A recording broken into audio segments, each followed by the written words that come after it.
Doctor साहब, बच्चों में कहूँ या बड़ों में आजकल दमा और नाक की एलर्जी से रिलेटेड बहुत सारी बीमारियां बहुत तेज़ी से बढ़ रही हैं और कानपुर शहर जैसा कि एक बहुत बड़ा केंद्र, एक राजधानी बन गया है प्रदूषण का, तो दमा जो है वो बेसिकली होता किन लोगों को है? महेश जी, पहले तो मैं आपकी बात से ही थ्रेड लेता हूँ। आपने कहा प्रदूषण की राजधानी बन गया है, तो एक ज़माने में जब कानपुर शहर की बात होती थी तो लोग कहते थे ये उस शहर की बात है जहाँ गंगा बहती है। बिल्कुल। और आज इस शहर की जब बात होती है तो लोग कहते हैं ये उस शहर की बात है जहाँ धूल है, जहाँ धुआं है, जहाँ जाम है। ठीक है। और इस शहर की पहचान एक खांसने वाले, छींकने वाले, हाँफते हुए शहर की पहचान बन गई है। तो आप जो कह रहे हैं उसमें मुझे दम लगता है, और दम है इसीलिए हम लोग आज बात दमा पे करेंगे। तो दमा दर हकीकत ये जो श्वास की नलियां हैं हमारी, बड़ी संवेदनशील नलियां हैं, और इनके अंदर ये जो हवा है हमारा कोई निर्वाचन तो है नहीं। हम क्या खाएंगे आप तय कर सकते हो जी, कि हम भाई ये खाएंगे और ये नहीं खाएंगे। हम क्या पिएंगे ये आप निर्वाचन कर सकते हो कि भाई हम इसको पिएंगे, ये साफ सुथरा नहीं है, नहीं पिएंगे जी। लेकिन हम सांस कैसे वातावरण में लेंगे ये अनिर्वचनीय है। जो भी उपलब्ध है आपको लेना होगा, और शरीर में कोई इसका स्टोर होता नहीं कि वहां जाके संग्रहित हो जाती हो, फिर हम एक आध महीना सांस न लें या हफ्ता भर सांस न लें तो काम चल जाए इसका। तो मुश्किल ये है कि हमारी जो आबादी है उसमें सभी किस्म के लोग हैं जी। कुछ ऐसे हैं जो बहुत सेंसिटिव टाइप के हैं, यानी सेंसिटिव माने थोड़ी सी चीज भी उनको दुख पहुंचाती है, कष्ट बनाती है। और कुछ ऐसे लोग हैं जो थोड़ा सा मोटी खाल के हैं, जैसे कहते हैं अरे देखा जाएगा, झेला जाएगा, हो जाएगा, चलता है जी। ठीक है, हमारा क्या बिगड़ रहा है। तो दोनों किस्म के लोग हैं। तो जब ये प्रदूषण सांस की नलियों में जाता है तो जो संवेदक यानी संवेदनशील आबादी है जी, ये उसमें जाके ऐसी परिस्थितियां निर्मित करता है जिनसे दमा के लक्षण उजागर या उभरते हैं। अभी लक्षण क्या है? मोटे तौर पे खांसी का आना जी। अब खांसी कैसी, वो भी बड़ी विशेष खांसी है। पहला लक्षण खांसी, खांसी ऐसी जो रात में ज्यादा आए, या सुबह होने पे आए, या दौड़ भाग करने पे आए, या हंसने के उपरांत आए, या रोते रोते बच्चा खांसने लगे, ये खांसी। खांसी जो पैरोक्सिस्मल यानी आए तो फिर आती चली जाए, ठसका ऐसा लगे, खांसते खांसते उल्टी हो जाए, ये खांसी जो है ये दमा का संकेतांक हो सकती है, एक चिन्ह है। मैं ये नहीं कह रहा कि हर खांसी दमा होती है, शुरुआती लक्षण इसको कहेंगे या तो जी जी। तो हर खांसी दमा नहीं होती, लेकिन खांसी के ढेर से केसेस में दमा भी एक निष्कर्ष हो सकता है। अगर खांसी इस कैटेगरी से आ रही है तो आपको शक करना चाहिए कि दमा संज्ञक हो सकती है। वन। दूसरा, सांस में सीटी जैसी आवाज आना। सीटी जैसी आवाज जी। जिस समय व्यक्ति को या बच्चे को दमा का अटैक होता है उस समय खास तौर पे, और जिनको सीवियर किस्म का यानी गंभीर किस्म का दमा रहता है उनमें सामान्य तौर पे भी इस प्रकार की आवाज उनकी सांस लेने में आपको सुनाई दे सकती है। अगर बहुत छोटा बच्चा है, नवजात है, या गोद का है, शिशु है, तो जब वो माँ का दूध पीता है तो जब माँ उसकी सांस की आवाज सुनेगी तो उसे ऐसी सीटी जैसी महसूस हो सकती है। ये दूसरी चीज है। तीसरा, सीने में कसापन, ऐसा लगना जैसे किसी ने पट्टी बांध दी हो, बाइंडर बंधा हो छाती के, तनाव छाती में। 3। चौथा, अगर ये तो मामूली चीजें हैं प्रारंभिक अवस्था की, गंभीर हो जाएगी भी स्थिति तो फिर हाँफना भी शुरू हो जाएगा, जिसे पसली चलना कहते हैं। सांस की नली में छाती के ऊपर, छाती के नीचे, पसलियों के बीच में गड्ढे पड़ सकते हैं। तो ये जो लक्षण हैं आपके, ये संकेत देते हैं कि दमा हो सकता है। और अगर ऐसा उन परिवारों में हो, माँ की तरफ, पिता की तरफ, या उस बच्चे के अपने भाई बहनों में एलर्जी के कोई मरीज हों, यानी माँ के प्रथम श्रेणी रक्त संबंधी, पिता के प्रथम श्रेणी रक्त संबंधी, या वो दोनों, या मरीज के अपने भाई बहन यानी उन माँ बाप की और संतानें, अगर इनमें किसी को वही सर्दी जुकाम जल्दी होता हो जी, वो आप खुद पहचान सकते हैं कि भाई दूसरों को इतनी जल्दी नहीं होता, इस बच्चे को बहुत होता है। आपको ढेर से बच्चे ऐसे मिलेंगे अगर एक कम्युनिटी में चले जाएं, एक स्थान पे, कि उनको आप ये देखेंगे कि माँ ने गले में चंद्रमा पहनाया हुआ है चांदी का, या लोग उनको सीतोपलाद चूर्ण चटा रहे हैं जी। या मोती की पिस्टी खिला रहे हैं। तो ये सबके साथ नहीं होता। ये आइडेंटिफाइड है कि कुछ लोग ऐसे हैं जो सर्दी जुकाम के प्रति ज्यादा, दूसरों से अपेक्षा ज्यादा सेंसिटिव हैं। जी।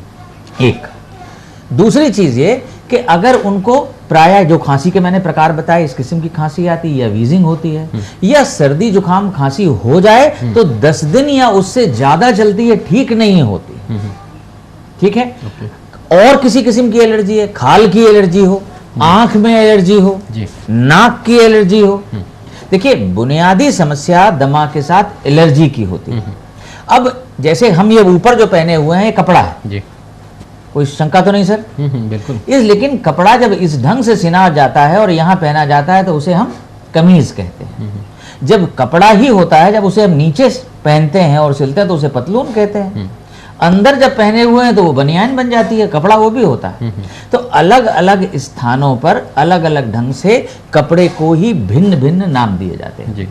इसी ढंग से जब एलर्जी हमारी आंख में होती है तो हम उसे एलर्जिक कंजक्टिवाइटिस कहते हैं, यानी एलर्जी के कारण आंख का प्रदाह। अच्छा।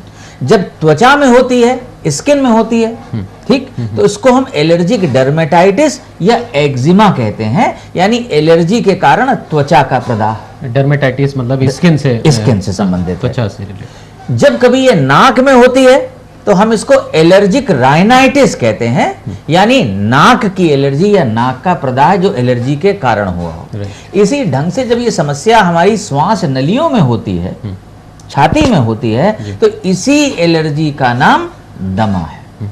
मोटे तौर पे मैंने अभी एक कैनवस रखने की कोशिश की है कि मोटी मोटी बातें क्या हैं जिससे हम दमा को समझ सकते हैं। जी। ये बच्चे का दमा बड़े होने पर ठीक हो सकता है? अभी वो बच्चा जो है वो दमा से ग्रस्त है। देखिए ये चीज बहुत सी बातों पे निर्भर करती है। अच्छा।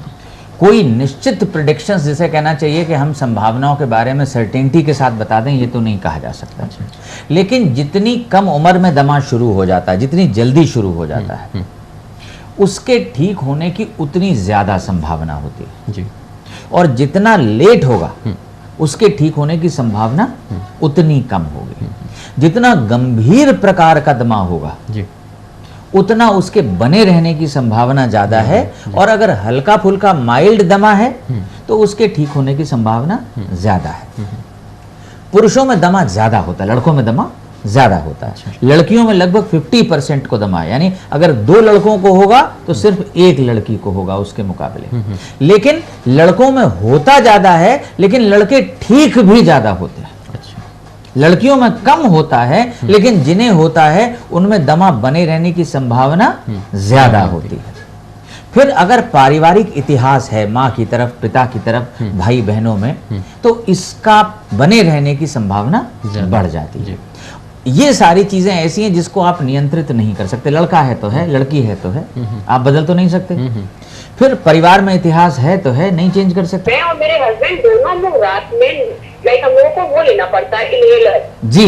हाँ, क्योंकि मुझे नेजल प्रॉब्लम है और जी। मेरे हस्बैंड को कफ प्रॉब्लम है, तो विदाउट इनहेलर हम दोनों नहीं सो पाते हैं। देखिए लेना पड़ता है ये एक बात हो गई, और हम इसको अपनी सुविधा से अपनी बेहतरी के लिए निरंतर लेते हैं या दूसरी बात हो गई। एक बात ये अच्छी तरह समझ लें, आप जिस एज में हैं दोनों जने, वयस्क लगते हैं मुझको, अगर आपका दमा या नाक की समस्या अभी ठीक नहीं हुई है तो कोई आधार नहीं बनता है कि मैं आपसे कह सकूं कि ये खत्म हो जाएगी। आप ऑफ कोर्स अच्छी दवा से इसे पूरी तरह नियंत्रित कर सकते हैं। मैं फिर वही चश्मे का उदाहरण लूंगा। मैं 8 साल का था जब मुझे मेरे माँ बाप ने ये आइडेंटिफाई किया। इस समय मेरी 54-55 साल के आसपास उम्र है। जब ये आइडेंटिफाई किया गया कि इस बच्चे को कम दिखाई देता है, उस उम्र से मैं आज तक चश्मा लगाता हूं। तो जितनी भी आंख की कमी है, अगर उसके बराबर पावर का मैं लेंस बाहर लगा लूं तो अब मैं उतना ही देख पाता हूं जितना मेरे बगल में बैठे हुए मनीष देख रहे हैं या कोई और जना देख पा रहा है। तो कोई कमी मेरे अंदर नहीं रहती। मैं वो सब कुछ कर सकता हूं जो बिना चश्मा लगाए हुए व्यक्ति करते हैं। इसका अर्थ ये हुआ सीधा सीधा कि हमको एक समस्या है, समस्या एलर्जी के कारण है, एलर्जी समाप्त नहीं होगी, तो उसको कंट्रोल में रखने के लिए, नियंत्रित करने के लिए जो न्यूनतम औषधि हमको चाहिए उतना हम करते हैं। जैसे आप रोज सुबह दांत में गंदगी होगी, रोज होगी, तो आप रोज ब्रश करते हैं और ब्रश करने के बाद आपके दांत स्वस्थ रहते हैं। हमारा शरीर गंदा होगा साहब, रोज होगा, लेकिन हम उसके लिए रोज नहा लेते हैं। तो बच्चों में होने वाला दमा तो या नाक की एलर्जी तो एक उम्र के बाद में अगर अच्छी ढंग से कंट्रोल में रखी जाए तो व्यक्ति उसके बाहर आ सकता है। यानी बचपन की एलर्जी लगभग 80% मामलों में किशोरावस्था आते आते स्वनियंत्रित हो जाती है। शरीर की गर्मी जाग जाती है और वो आगे बढ़ के कंट्रोल कर लेती है। बस ये है, आपको बच्चे को तब तक सुरक्षित रखना होता है कि वो इतना चुटहील या घायल ना हो जाए उसकी सांस की नलियां, और उसमें स्कार फॉर्मेशन ना हो जाए कि उसकी जो रिवर्सिबिलिटी है यानी वापस लौटने की शक्ति है वो ही खो जाए और उसकी जो बीमारी है वो स्थायी हो गई। ठीक है, तो अगर ये कर सकें तो ठीक है। तो मुझे ऐसा लगता है कि आपको निरंतर नियमित दवा चाहिए, लेकिन ये दवा रात में आपको लेनी पड़ती है और उसके बिना सो ही नहीं पाते। इससे ये जाहिर होता है कि दवा या तो सही ढंग से निर्वाचित नहीं की गई, या दवा के साथ में कुछ और भी करना चाहिए था जो नहीं किया जा रहा है, या दवा आप ठीक ढंग से लेते नहीं है, लेने की प्रक्रिया या टेक्निक में कहीं कुछ गड़बड़ी है। बिल्कुल। या ऐसा लगता है कि संभवतः आप कभी ले लेते हैं और कभी नहीं लेते, और आप जब मजबूर होते हैं तभी लेते हैं, जब स्वस्थ होते हैं तो ये दवाई नहीं लेते हैं। दरहकीकत ये दवाइयां चौकीदार की तरह हैं। ऐसा नहीं है कि जब आपके घर में चोरी हो तभी आप एक चौकीदार का इंतजाम करें। जी। अगर चौकीदार है दरवाजे पे तो फिर आप वो चोरी हो चाहे ना हो, वो दरवाजे पर रहना ही चाहिए।